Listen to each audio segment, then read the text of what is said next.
नमस्कार, डीवीएन टीवी की बड़ी खबरों में आपका स्वागत है। मैं हूं आपके साथ नेहा। आज हम इस बुलेटिन में देखेंगे वक्फ संशोधन विधेयक को कोर्ट में कौन देगा चुनौती। बात करेंगे एमएसपी गारंटी को लेकर सरकार के रुख की। देखेंगे आज लोकसभा में क्या बोले अखिलेश यादव। बात करेंगे पासवान परिवार में चल रहे संपत्ति विवाद की।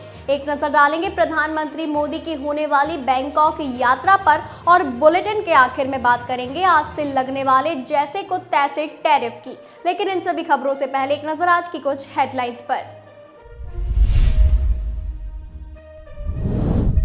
बिहार के पूर्व मुख्यमंत्री लालू प्रसाद यादव की बिगड़ी तबीयत, डॉक्टरों ने दिल्ली जाने की दी सलाह। झारखंड में तूफान और बारिश का डबल अटैक, आईएमडी की चेतावनी जारी। 3 अप्रैल को प्रदेश में चलेगी तेज हवाएं। मेरठ के सौरभ राजपूत हत्याकांड में 14 दिन बाद एक दूसरे से मिले मुस्कान और साहिल, एक दूसरे को देख हुए भावुक। वक्फ बिल पर आज आर पार का दिन, लोकसभा में टीडीपी जेडीयू के सपोर्ट से सरकार के पक्ष में नंबर गेम। आईपीएस अफसर से हो गई विधायक की बहस, राजस्थान में नए थाने का फीता काटने को लेकर छिड़ा विवाद, वीडियो वायरल। गुरुग्राम के गोदाम में लगी आग पर घंटों की मशक्कत के बाद 20 घंटे से ज्यादा दमकल गाड़ियों ने पाया काबू। महाराष्ट्र के बुलढाणा में 3 वाहनों की हुई आपस में भिड़ंत, 5 लोगों की गई जान, 15 से ज्यादा लोग घायल।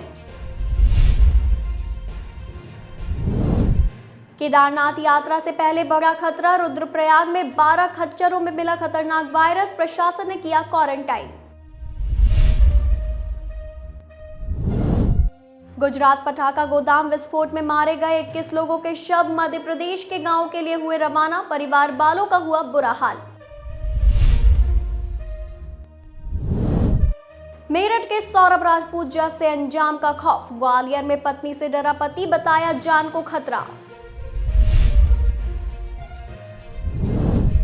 पाकिस्तानी सेना ने की एलओसी पार करने की कोशिश तो भारतीय सेना ने संभाला मोर्चा, 4-5 घुसपैठिए भी मार गिराए।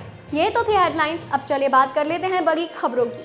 All India Muslim personal law board यानी AIMPLB ने बुधवार को ऐलान किया है कि वो वक्फ संशोधन विधेयक को कोर्ट में चुनौती देगा और समुदाय के अधिकारियों को खतरे में डालने वाले काले कानून के खिलाफ भी लड़ाई को सड़कों पर ले जाएगा।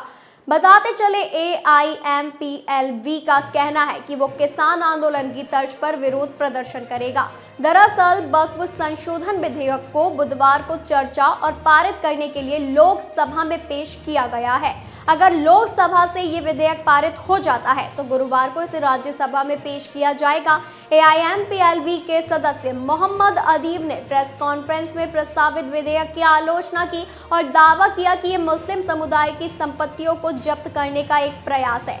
अदीब ने कहा कि उन्होंने ये तमाशा इसीलिए शुरू किया क्योंकि उन्हें लगता है कि वे हमारी संपत्ति छीन सकते हैं। क्यों इसे स्वीकार किया जा सकता है? यह मत सोचिए कि हम हार गए हैं। इस विधेयक की समीक्षा के लिए गठित संयुक्त संसदीय समिति के विचार विमर्श के दौरान इसका विरोध किया गया था। ये नहीं माना जाना चाहिए कि हम लड़ाई हार गए हैं। हमने अभी शुरुआत की है। ये देश को बचाने की लड़ाई है क्योंकि प्रस्तावित कानून देश के मूल ढांचे को खतरे में डालता है। उन्होंने सभी जागरूक नागरिकों से विधेयक का विरोध करने का आग्रह किया। उन्होंने कहा, हम अदालत जाएंगे जब तक ये कानून प्रस्तावित वापस नहीं लिया जाता, हम चैन से नहीं बैठेंगे। AIMPLB के उपाध्यक्ष मोहम्मद अली मोहसिन ने कहा कि मुस्लिम बॉडी वक्फ यानी संशोधन विधेयक 2025 को स्पष्ट रूप से खारिज करता है। उन्होंने इसे भेदभावपूर्ण, सांप्रदायिक रूप से प्रेरित और मुस्लिम नागरिकों के संवैधानिक अधिकारों का घोर उल्लंघन बताया।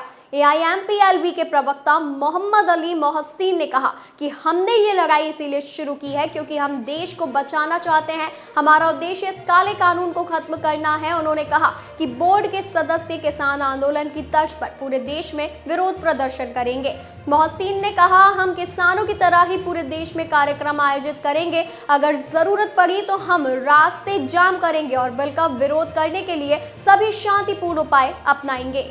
अलग अलग सूबों में फसल उत्पादन की अलग लागत आने के बावजूद केंद्र सरकार देश भर के लिए एक ही न्यूनतम समर्थन मूल्य यानी MSP तय कर देती है। हालांकि कोई भी राज्य MSP के ऊपर जरूरत के हिसाब से बोनस दे सकता है, लेकिन सरकार इस तरह की किसी भी कोशिश को ठीक नहीं मानती। बहरहाल मुद्दा यह है कि केंद्र सरकार तो MSP एक ही तय करती है, लेकिन क्या राज्य सरकार इसके लिए अपनी ओर से कोई प्रस्ताव भेजती है? जी हाँ, बिल्कुल ऐसा ही है। अब सवाल ये उठता है कि किस राज्य ने धान, गेहूं जैसी प्रमुख फसलों के लिए केंद्र सरकार को कितनी MSP का प्रस्ताव दिया। केंद्र ने खरीफ मार्केटिंग सीजन 2024-25 के लिए धान की MSP 2300 रुपए क्विंटल तय की थी, जबकि उस साल के लिए महाराष्ट्र ने धान की MSP 4461 रुपए प्रति क्विंटल मांगी थी।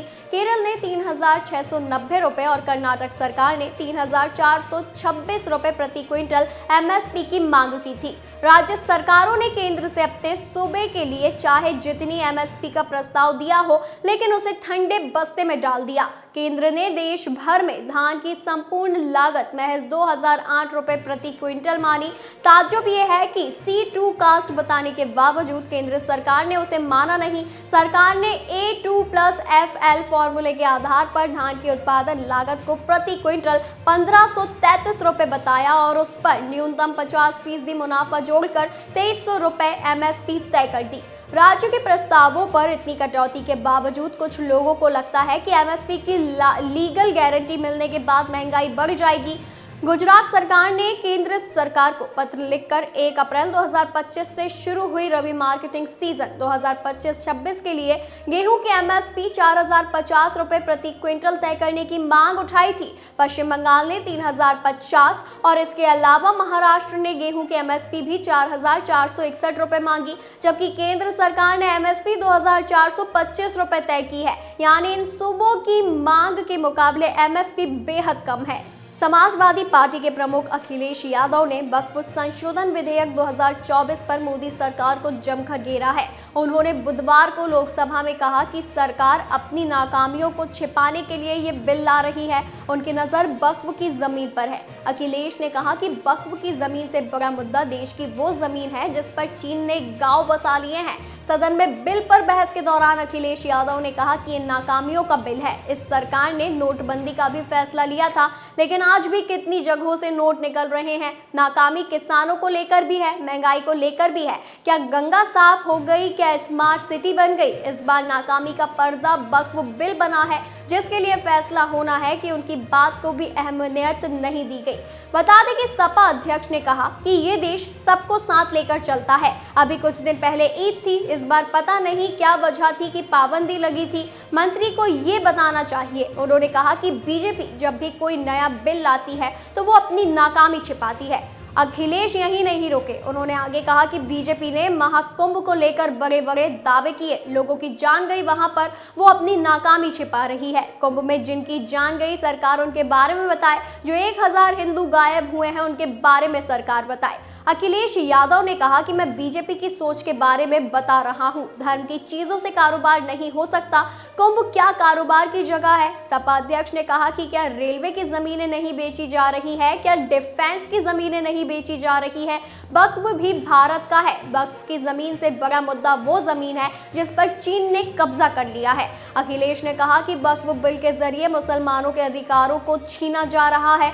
बिल के पीछे ना तो नीयत सही है और ना ही नीति। बीजेपी अलोकतांत्रिक पार्टी है। अखिलेश ने आगे कहा कि ज्यादातर पार्टियां विरोध में हैं, लेकिन बीजेपी बिल क्यों लाना चाहती है? बीजेपी असत्य बात कहती है। जब से वोट में गिरावट आई है तब से बीजेपी वोट को संभालने की कोशिश में जुटी है।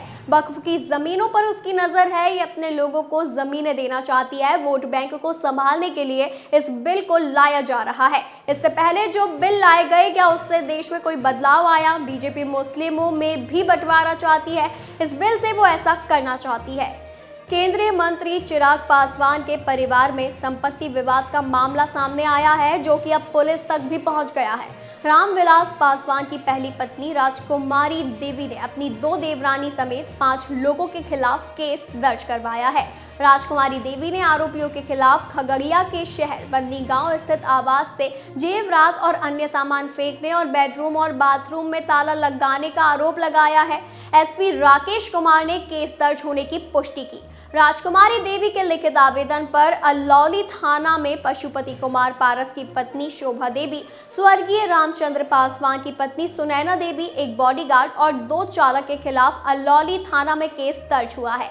चिराग पासवान से उन्होंने संपत्ति का बंटवारा करने की गुहार लगाई है। एलजेपीआर के नेता भी राजकुमारी देवी का हालचाल जानने पहुंचे और पशुपति कुमार पारस पर सीधा आरोप लगाया है। इस पूरे मामले पर पूर्व केंद्रीय मंत्री पशुपति कुमार पारस के गुट ने भी मोर्चा संभाल लिया है। राष्ट्रीय लोजपा के प्रदेश प्रवक्ता श्रवण अग्रवाल ने कहा कि पशुपति कुमार पारस को बदनाम करने के लिए चिराग ने ये हथकंडा अपनाया है। अपने चाचा को राजनीतिक नुकसान पहुंचाने के लिए चिराग ने अपने कुछ गुंडे, पार्टी के नेता और असामाजिक तत्वों को भेजकर ये ड्रामा करवाया। चिराग की इस हरकत से स्वर्गीय रामविलास पासवान की आत्मा दुखी हुई होगी। शहर बन्नी गांव आज शर्मसार हुआ है। रामविलास पासवान ने बता दी कि 2 शादियां की थी। पहली पत्नी राजकुमारी देवी को तलाक देकर रामविलास ने 1983 में रीना शर्मा से दूसरी शादी कर ली थी। चिराग पासवान की मां रीना पासवान है। 2020 में रामविलास पासवान की मौत के बाद चिराग एलजेपी पार्टी के राष्ट्रीय अध्यक्ष बने थे। Bengal initiative for sectoral technical and economic cooperation यानी कि BIMSTEC का 6ठा शिखर सम्मेलन 4 अप्रैल को बैंकॉक में आयोजित होने जा रहा है। इस सम्मेलन से पहले 2 अप्रैल को वरिष्ठ अधिकारियों की बैठक और 3 अप्रैल को विदेश मंत्रियों की बैठक होगी। प्रधानमंत्री नरेंद्र मोदी भी सम्मेलन में शामिल होने के लिए गुरुवार को बैंकॉक के लिए रवाना होंगे।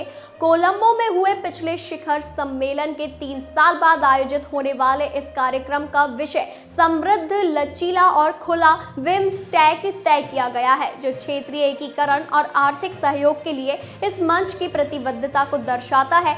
एक व्यापक एजेंडे के साथ शिखर सम्मेलन का मकसद साझा सुरक्षा और विकास संबंधी चुनौतियों को हल करके 7 सदस्य देशों यानी कि बांग्लादेश, भूटान, भारत, म्यांमार, नेपाल, श्रीलंका और थाईलैंड के बीच सहयोग को मजबूत करना है। शिखर सम्मेलन की मुख्य विशेषताओं में 6वें बिम्स्टेक शिखर सम्मेलन घोषणा पत्र को अपनाना शामिल है, जो नेताओं के दृष्टिकोण और निर्देशों को हाईलाइट करेगा। साथ ही ऐतिहासिक बैंकॉक विजन 2030 भविष्य के सहयोग को बढ़ाने के लिए पहले रणनीतिक रोड मैप होगा। क्षेत्रीय संपर्क की दिशा में एक महत्वपूर्ण कदम के रूप में सभी देशों के नेता समुद्री परिवहन सहयोग समझौते पर भी हस्ताक्षर करेंगे, जिसका उद्देश्य बंगाल की खाड़ी में व्यापार और यात्रा का विस्तार करना है। बढ़ती भू राजनीतिक और आर्थिक अनिश्चितताओं के दौर में 6वें बिम्स्टेक शिखर सम्मेलन से बंगाल की खाड़ी में सहयोग के लिए प्राथमिक क्षेत्रीय मंच के तौर पर संगठन की भूमिका को मजबूत करने की उम्मीद है। 5 दक्षिण एशियाई और 2 दक्षिण पूर्व एशियाई देशों के साथ बिम्स्टेक क्षेत्रीय मामलों में से एक अधिक गतिशील और प्रभावशाली खिलाड़ी बनने के लिए तैयार है। अमेरिकी राष्ट्रपति डोनाल्ड ट्रंप आज बुधवार को दुनिया भर में जैसा को तैसा टैरिफ यानी रेसिप्रोकल टैरिफ लगाने की घोषणा करेंगे। व्हाइट हाउस ने मंगलवार को कहा कि ट्रंप बुधवार को शाम 4 बजे रोज गार्डन में make America wealthy again event में भाषण देंगे। इस इवेंट में रेसिप्रोकल टैरिफ को लेकर घोषणा होगी। White house press secretary Karoline Leavitt ने कहा कि घोषणा होने के तुरंत बाद ही टैरिफ लागू कर दिया जाएगा। उन्होंने ये भी कहा कि ट्रंप ने कई मौकों पर 2 अप्रैल को अमेरिका का मुक्ति दिवस यानी लिबरेशन डे बताया है। वे इस दिन भारत समेत कई अन्य देशों पर रेसिप्रोकल टैरिफ लगाने जा रहे हैं। दरअसल टैरिफ एक तरह का बॉर्डर फीस या टैक्स होता है, जो कोई भी देश विदेशों से अपने यहाँ आने वाले सामान पर लगाता है। ये टैक्स आयात करने वाली कंपनी पर लगाया जाता है। इसे घटा बढ़ाकर ही देश आपस में व्यापार को कंट्रोल करते हैं। इजराइल ने अमेरिका से आने वाले उत्पादों पर कस्टम ड्यूटी पूरी तरह खत्म कर दी है। अमेरिकी इजराइल का सबसे बड़ा व्यापारिक भागीदार है। इसके अलावा अमेरिका इजराइल का सबसे अहम व्यापारिक साझेदार है। इजराइल ने 2024 में अमेरिका को $17.7 बिलियन का निर्यात किया था। इजरायली सरकार ने बताया कि अमेरिका के साथ 1985 में हुए फ्री ट्रेड एग्रीमेंट की वजह से लगभग 99% अमेरिकी प्रोडक्ट्स पर कस्टम ड्यूटी पहले ही नहीं लगती है। अमेरिकी संसद के जॉइंट सेशन में ट्रंप ने कहा था कि भारत हमसे 100% से ज्यादा टैरिफ वसूलता है, हम भी अगले महीने से ऐसा ही करने जा रहे हैं। उन्होंने ऐलान किया कि उनके प्रशासन के तहत अगर कोई कंपनी अमेरिका में अपना प्रोडक्ट नहीं बनाएगी तो उसे टैरिफ देना होगा। कुछ मामलों में ये टैरिफ बहुत बड़ा भी होगा। ये तो थी आज की हमारी कुछ खास और बड़ी खबरें। ऐसी ही जानकारी के लिए बने रहिए DVN TV के साथ।